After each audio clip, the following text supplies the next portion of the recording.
Our next guest is affected by these tariffs. Karim Walji co-owns AI Industries, a structural steel fabricating company, and he joins us now from Surrey, British Columbia, just outside Vancouver. Karim, these 25% tariffs are now in effect. So what impact does that have on your business? It has a dramatic impact, especially these new retaliatory tariffs that have come into play starting tomorrow. So we are a steel fabricator, so we don't make steel. We're a user of steel. We buy our steel predominantly from the U.S., from the U.S. mills, bring it up to Vancouver or in Surrey here. We fabricate it and we send it back to either Washington State or Alaska for projects in those states. And about 75% of our business is U.S. bound.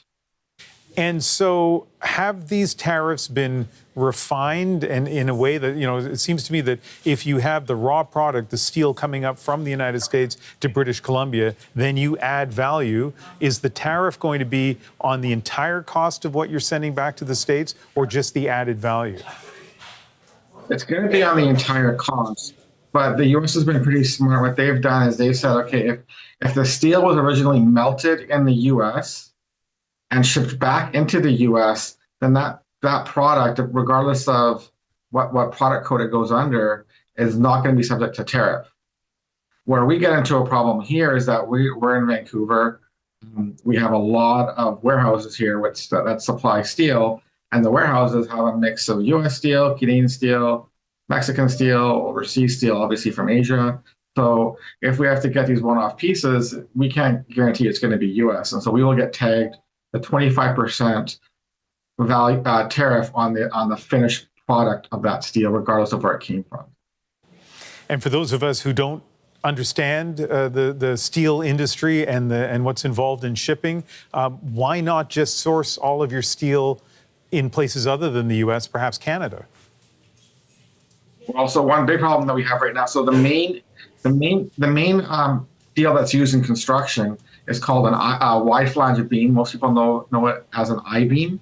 It looks like an eye. We don't make any of that in Canada. So between Canada and the U.S., our only option is the U.S. So we don't have the ability to do that. So to make that product. So we have no choice but to either bring it in from the U.S. or from overseas, either Asia or on the East Coast from Europe. What's the mood on the plant floor? How are the workers feeling? They're just nervous. I mean, we employ over 100 people here. We're one of the largest steel fabrication companies in BC, and they're just nervous. They don't things are changing daily. They don't fully understand how it impacts them. They're asking for reassurance. They're seeing a lot of TV cameras in our shop because lots of news outlets are here looking like what's going to happen. And you try to reassure them, but it's again you don't want to tell them lies either, right? So, again, for us specifically, because we're so U.S. focused and we're buying a lot of U.S. material, we just found out literally like a couple hours ago that the retaliatory tariffs that Canada has put on the U.S. is going to carry a 25% duty on the main product we're buying from the U.S. So we're either going to get hit from Canada or we're going to get hit from the U.S. when it goes back down. Trump is so unpredictable. And so how to deal with him is so unclear to everyone. What do you have advice for Canadian political leaders, whether it's the Premier out here, David Eby, or the Prime Minister designate, Mark Carney? What would you like to see from political leaders? Well, they're kind of in a real tough position here, right? Like to try to deal with President Trump is not an easy task.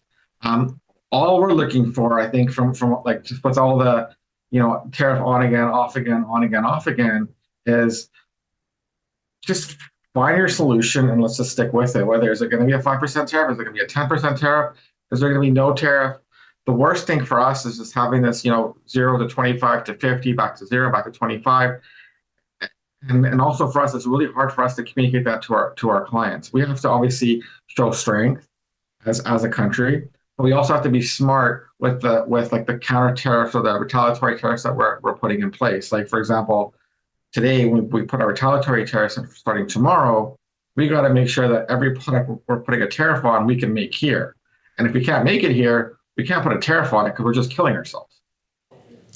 One last thing, this is your company. You co-own it. You've built it. You are proud of it. It's part of who you are. How are you feeling? Uh, Honestly, it's been a roller coaster ride.